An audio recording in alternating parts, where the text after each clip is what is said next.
Gwiazdy zrośnięte niczym kosmiczne bliźnięta syjamskie. Zdumiewające obiekty, które o dziwo okazują się niezwykle powszechne. To tak zwane gwiazdy kontaktowe. W tym programie pokażemy, jakie tajemnice kryją te dziwaczne twory. Zapraszamy na Astronarium.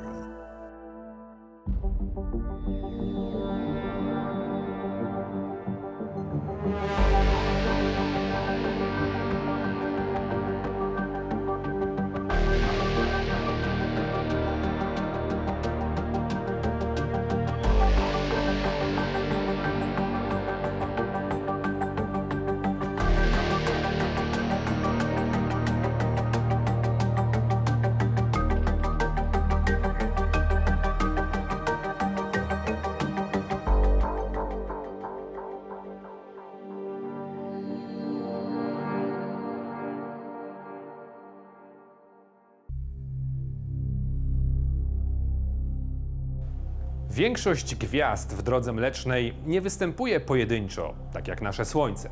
Znacznie częściej trafiają się układy podwójne lub nawet potrójne. Ale chyba jeszcze bardziej zdumiewający jest fakt, że do najpowszechniejszych należą tak zwane gwiazdy kontaktowe. Pierwszy taki obiekt odkryli na początku XX wieku dwaj niemieccy astronomowie, Gustav Möller i Paul Kempf. Natknęli się na gwiazdę, która zachowywała się bardzo nietypowo. Ciągle zmieniała swoją jasność, powtarzając cały cykl takich zmian w ciągu zaledwie kilku godzin. Nie było wiadomo, dlaczego tak się dzieje. Gwiazda otrzymała nazwę W Ursae Majoris i stała się prototypem dla całej grupy takich obiektów. Przez długi czas nikt nie potrafił jednak wyjaśnić ich zachowania. Okazało się, że sekret tkwi w ich zdumiewającej budowie. Niektórzy twierdzą, że gwiazdy kontaktowe to takie kosmiczne bliźnięta syjamskie. Krążą tak blisko, że zaczynają się stykać częściowo, zlewając w jedno. Kształtem przypominają wtedy ogromną hantlę. Wydawałoby się, że tak niezwykłe twory powinny być rzadkością. Tymczasem gwiazd kontaktowych jest na niebie całe mnóstwo, a liczba takich układów odkrywanych w każdym przeglądzie fotometrycznym liczona jest w tysiącach. Przekonajmy się zatem, skąd biorą się te niezwykłe gwiezdne bliźnięta i dlaczego jest ich tak wiele.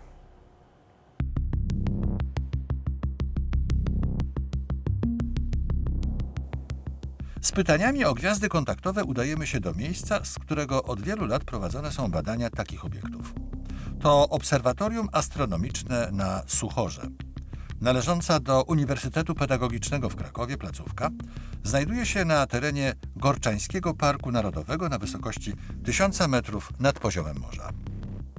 Jak mówią astronomowie z Obserwatorium na Suchorze, aby poznać naturę gwiazd kontaktowych, trzeba zrozumieć przede wszystkim, jak i dlaczego zmieniają one swoją jasność.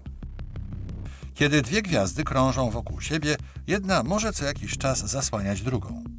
Mówimy wtedy o zjawisku zaćmienia, widocznym jako krótkotrwały spadek blasku. W przypadku obiektów kontaktowych gwiazdy są tak blisko siebie, że w zasadzie cały czas fragment jednej jest zasłaniany przez drugą. A to oznacza, że zmiany blasku zachodzą w sposób ciągły. Są to gwiazdy dość proste do obserwacji, no bo cechują się dość krótkimi okresami, od 0,2 doby, no to tam powiedzmy sobie najdłuższe pewnie troszkę ponad dobę. I jasność zmienia się cały czas, więc łatwo je wykryć. W przeciwieństwie do Algola, gdzie mamy fazę stałą i nic się nie dzieje nawet przez dziesiątki dni czy lat, to tutaj cały czas gwiazda zmienia jasność. Jedynym możliwym rozwiązaniem powierzchni, której obrót dawałby takie efekty świetlne, jak obserwujemy, to jest właśnie taki kształt hantli gwiazd, które są w kontakcie, również w kontakcie termicznym, dzięki temu mogą wyrównywać temperatury pomiędzy składnikami. Zniekształcenie ich kształtu z powodu wpływów jest aż tak silne, żeby właśnie zgadzało się z obserwacjami. Nasze obserwacje polegają na fotometrii wielobarwnej. Polega to na tym, że w biegu światła wprowadzone jest koło, które systematycznie, cyklicznie obraca się, tak że na drodze światła znajduje się kolejna można powiedzieć, szybka. Każda z tych szybek przepuszcza zadany zakres fal. Jak wiemy z fizyki, z prawa Wiena, w zależności od temperatury ciała, maksymalna energia wypada na różne długości fali, inaczej niż w łazience. Niebieskie gwiazdy są gorące, podczas gdy niebieski kurek z wodą jest raczej oznacza chłodną wodę, więc na przykład badając rozkład jasności w różnych kolorach, jesteśmy w stanie oszacować temperaturę obiektu.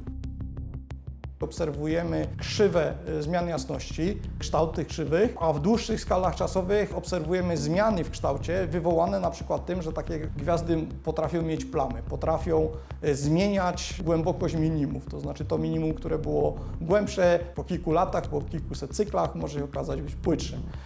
Zmienia się ten czas nadchodzenia minimów, no i zmienia się na przykład stopień wypełnienia, czy tego połączenia pomiędzy składnikami. To połączenie, ta szyjka może być grubsza albo cieńsza. To wszystko pozwala nam coś powiedzieć o ewolucji gwiazd, która tam się dzieje.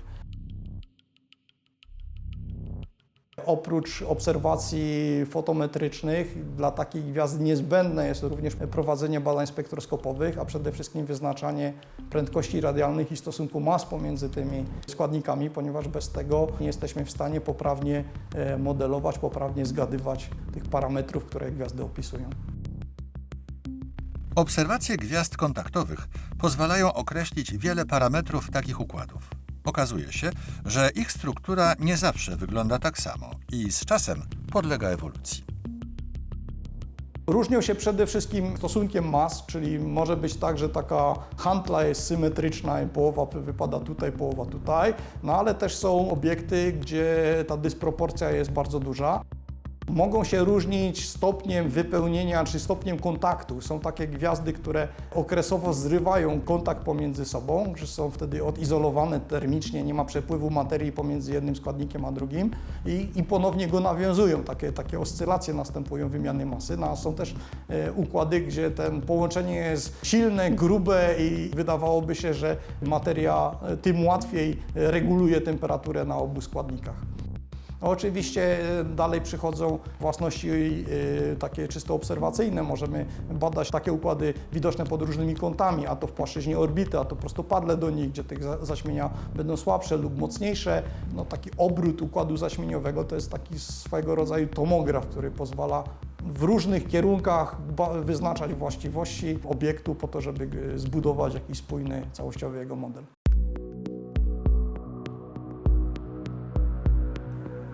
Na podstawie obserwacji można było odtworzyć budowę gwiazd kontaktowych.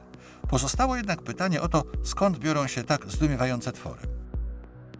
Aby uzyskać odpowiedź, potrzebne były modele opisujące ewolucję takich gwiazd. Dużą rolę w ich powstaniu odegrali polscy astronomowie z Uniwersytetu Warszawskiego. Jednym z nich jest profesor Kazimierz Stępień. Jak mówi, początkowo przypuszczano, że gwiazdy kontaktowe rodzą się już jako zrośnięte ze sobą bliźnięta. Okazało się, że prawda jest inna. Na początku mamy dwie gwiazdy rozdzielone. Jest układ dwóch gwiazd. Takich układów mamy niezwykle dużo. Więcej jak połowa wszystkich gwiazd w przestrzeni jest związana w pary, czasem nawet bardziej skomplikowane układy 3 czy 4 gwiazd. Tak powstają po prostu gwiazdy. Przy czym gorące gwiazdy niewiele zmieniają potem swoje orbity, jeżeli nie oddziaływują z innymi ciałami. Chłodne gwiazdy, przez chłodne gwiazdy rozumiem gwiazdy takie jak Słońce lub jeszcze chłodniejsze.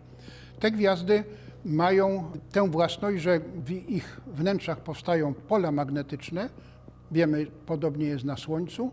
Te pola wypływają na powierzchnię, generują różnego rodzaju zjawiska, które nazywamy ogólnie aktywnością magnetyczną. W wypadku Słońca wiemy, mamy rozbłyski, plamy słoneczne, wyrzuty materii, protuberancje. No i jednym z bardzo ważnych zjawisk związanych z aktywnością magnetyczną jest wypływ materii gwiazdy aktywnej, na przykład ze Słońca, który nazywamy wiatrem. Wiatrem słonecznym w wypadku Słońca, wiatrem gwiazdowym w wypadku gwiazd. To jest materia gorąca, zjonizowana, wypływa i dlatego pole magnetyczne, które otacza gwiazdę, jest, jak my to nazywamy, wmrożone. Materia zjonizowana plazma nie może się poruszać w poprzek linii sił pola magnetycznego, więc jak odpływa, to ciągnie za sobą pole magnetyczne. Oczywiście tworzy w ten sposób parę sił, która hamuje rotację gwiazdy.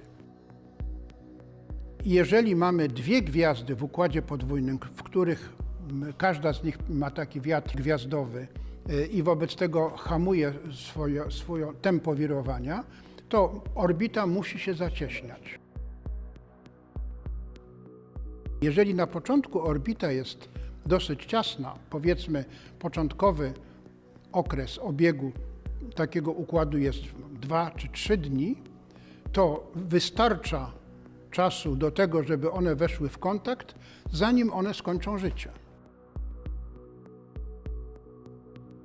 No dobrze, ale można by powiedzieć to w takim razie, ileż jest tych gwiazd młodych powstających właśnie z okresem 2 czy 3 dni, które potem zaczną być kontaktowe. No jest ich niewiele. Tymczasem gwiazd kontaktowych jest wyraźnie sporo. Skąd się to bierze? Okazuje się, że jeżeli taki układ podwójny mający okres przykładowo 10 dni czy 20 nawet dni, ma jeszcze dodatkowo trzecie ciało związane, czyli jest to układ potrójny naprawdę, ale to trzecie ciało jest na odległej orbicie, na bardzo rozległej, także mamy wewnętrzną orbitę niezbyt długą i zewnętrzną orbitę, która może mieć wiele lat na przykład. To zewnętrzne ciało będzie pobudzało wewnętrzną orbitę do tego, że ona będzie się zmieniała od prawie kołowej do bardzo silnie eliptycznej. Taka będzie oscylacja. Jedna gwiazda obiega blisko, potem się oddala, potem znowu dobiega. I w momencie, kiedy one są bardzo blisko siebie, są bardzo silne oddziaływania grawitacyjne, my mówimy je pływowe, bo to jest podobna sytuacja jak z przypływami i odpływami na Ziemi. Ten sam mechanizm i wobec tego gwiazda za każdym razem nie powróci na tą samą orbitę, tylko na krótszą. Tutaj znowuż utraci część energii i znowuż, także w efekcie wskutek tych oscylacji gwiazdy o okresach nawet 2-3 tygodni w stosunkowo krótkim czasie, jak mówię, rzędu powiedzmy milionów czy dziesiątków milionów lat, to jest bardzo mało w wypadku wieku gwiazd chłodnych, zacieśniają swoje orbity do okresu 2 czy 3 dni. I w tym momencie już się włącza mechanizm utraty momentu pędu przez wiatr gwiazdowy, który jest bardzo wtedy aktywny. No i w efekcie dostajemy dużą liczbę gwiazd kontaktowych, które pochodzą nie tylko od tych najkrótszych okresów, ale też od dłuższych, pod warunkiem, że jest jeszcze trzecie ciało. W momencie połączenia ewolucja gwiazd kontaktowych wcale się nie kończy. Wprost przeciwnie. Zrośnięte ze sobą obiekty zaczynają podlegać nowym procesom. One mają tę ciekawą własność, którą właśnie odkryliśmy już obserwacyjnie, że jasność powierzchniowa na całym układzie jest bardzo podobna. Można to w uproszczeniu powiedzieć, że temperatura jest bardzo podobna. Tymczasem gwiazdy mają zwykle różne masy i tempo produkcji energii w jądrze każdej z tych gwiazd bardzo silnie zależy od masy. Nieco bardziej masywna gwiazda już dużo więcej produkuje energii. Gdyby była osobna, to ona by miała wyraźnie wyższą temperaturę niż jej towarzysz mniej masywny. Tymczasem po sklejeniu się dzieje się coś, co ciągle jeszcze nie do końca rozumiemy, że w efekcie, jak jeden z moich kolegów powiedział, w efekcie mamy jedną gwiazdę z 2 jądrami. Zatem muszą występować jakieś procesy, które przenoszą energię z tej gwiazdy, która więcej jej produkuje, na tę drugą i rozprowadzają to. No i tutaj wprowadzamy różnego rodzaju mechanizmy. Ja zaproponowałem w swoim czasie kiedyś mechanizm takich uporządkowanych opływów wymuszanych przez to, że gwiazdy się kręcą i w efekcie mamy taki opływ opływający obydwie gwiazdy, rozprowadzający energię po całej powierzchni. Tymczasem również pamiętajmy, że gwiazdy ewoluują, a gwiazda, która ewoluuje, zwiększa powoli swój rozmiar. Także w sytuacji, kiedy mamy dwie gwiazdy, jest układ kontaktowy, są gwiazdy, które się dotykają, pamiętajmy, że w tym najcieńszym miejscu, w tym gardle, jest punkt, w którym przyciąganie grawitacyjne od obydwu gwiazd jest jednakowe. Jeżeli teraz gwiazda bardziej masywna, która szybciej ewoluuje, bo to też tak zależy, gwiazdy masywne ewoluują szybciej, czyli szybciej puchnie, no to jak ona puchnie, to jej powierzchnia zaczyna wystawać poza ten punkt i wobec tego jest pod wpływem grawitacji mniejszej gwiazdy.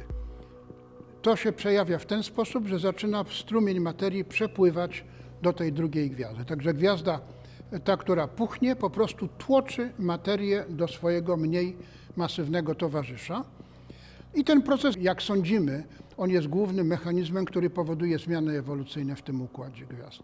No i w efekcie, koniec końców, potem ta gwiazda jedna jest już mniej masywna, bo ona przetłoczyła dużą część swojej masy do swojego towarzysza, także teraz on ma więcej masy, ta ma mniej, więc układ tych dwóch gwiazd powinien się zacieśniać, no ale nie zacieśnia się ewentualnie tylko dlatego, że z kolei ten przepływ to jest mechanizm rozszerzający orbitę. Więc mamy mechanizm ściskający orbitę i to jest aktywność magnetyczna, mechanizm rozszerzający orbitę, jeżeli z mniej masywnej gwiazdy przepływa ciągle materia na bardziej masywną. Wtedy ta gwiazda jak gdyby bardziej ucieka. Od tego, jak będzie przebiegał ten wzajemny gwiazdowy kanibalizm, zależy także ostateczny los gwiazd kontaktowych. Niektóre z nich z czasem oddzielają się od siebie, kończąc żywot jako osobne obiekty. Są jednak i takie, które spotyka dużo bardziej gwałtowny kres.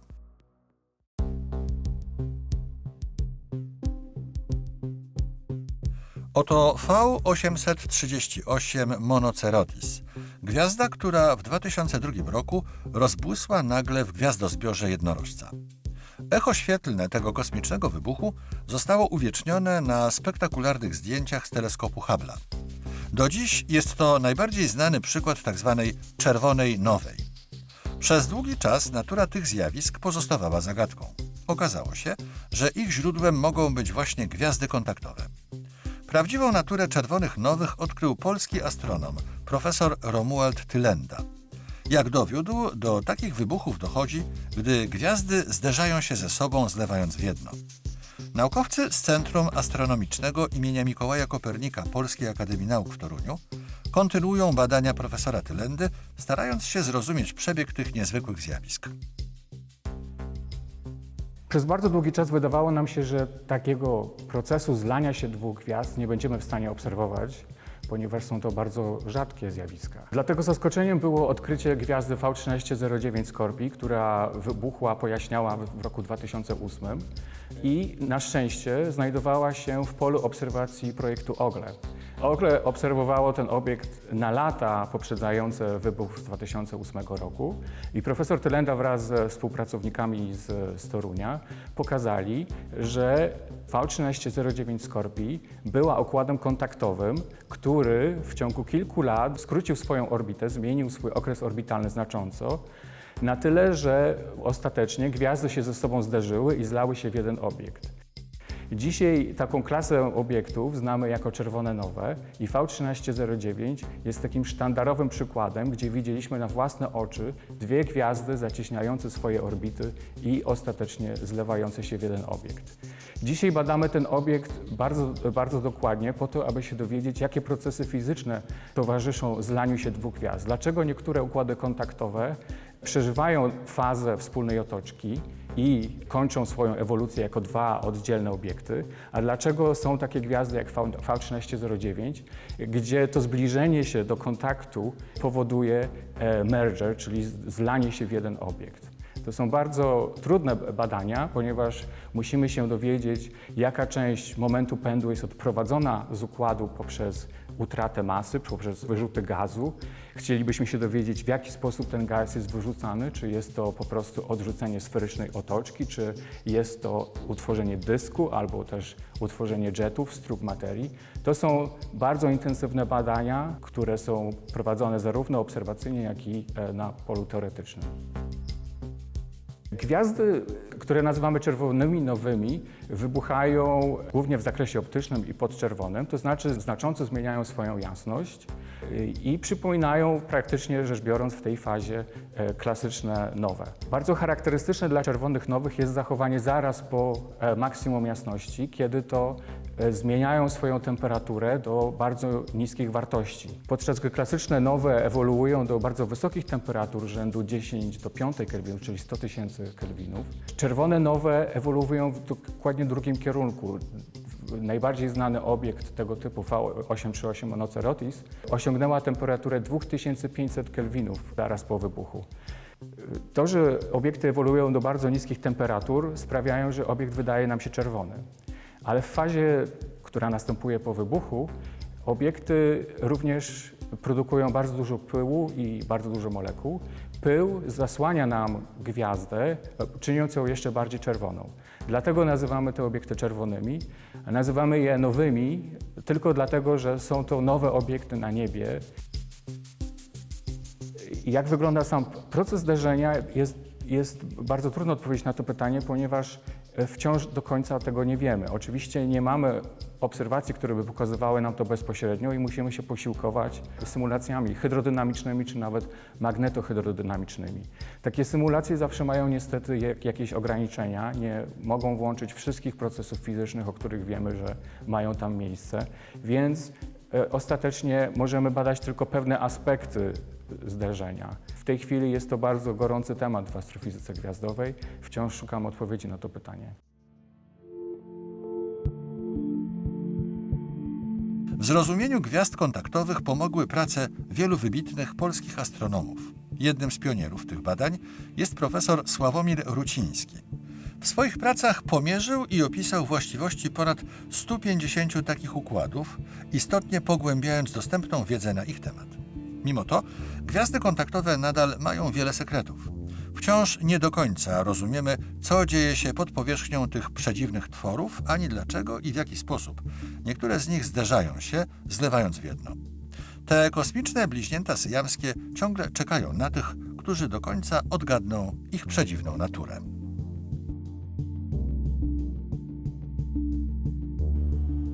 Gwiazdy kontaktowe to obiekty niezwykłe od narodzin aż do śmierci. Warto pamiętać, jak ważną rolę w ich zrozumieniu odegrali polscy badacze. Nadal nie wszystko wiemy jednak na ich temat. Możliwe, że te kosmiczne bliźnięta syjamskie dostarczą nam zatem jeszcze kolejnych odkryć i kolejnych odkrywców. Jeśli tak się stanie, na pewno opowiemy o tym w Astronarium. Na dziś to jednak wszystko. Dziękuję bardzo serdecznie za uwagę i do zobaczenia.